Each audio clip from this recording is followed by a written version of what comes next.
Tirmidhi शरीफ, अबू दाऊद, मुस्नद इमाम अहमद बिन humble, तीनों में नकल है। रअयतु रसूलुल्लाह सल्लल्लाहु अलैहि वसल्लम अज़्ज़ना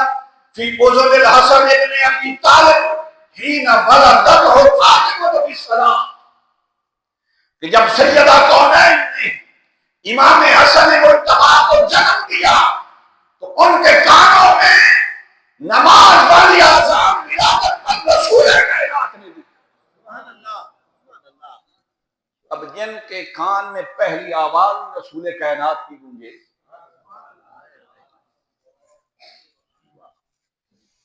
फिर देखिए इसके बाद आजान के बाद क्या होता है कि हम कोशिश करते हैं कि गुड़ती जो है ना, जिसे पंजाबी में कहते हैं गुड़ती, तो किसी अच्छी चीज की दिलवाई जाए। अब कोशिश करते हैं कहीं से आबे जमजम मिल जाए,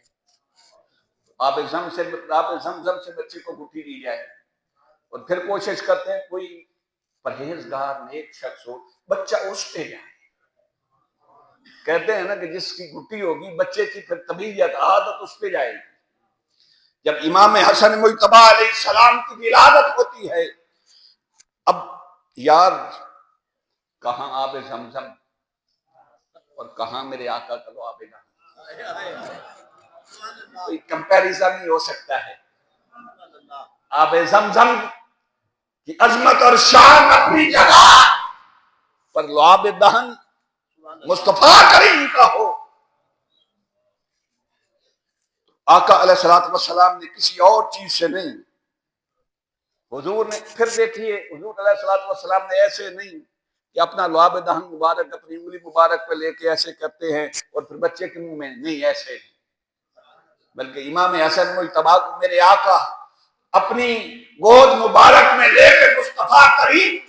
अपनी जुबान मुबारक बाहर निकाल लेते हैं और इमाम हसन मुज्तबा का मुंह खोल के मुस्तफा अपनी जुबान उसके मुंह में डालते हैं। और मौला हसन की इस दुनिया में पहली खुराक मुस्तफा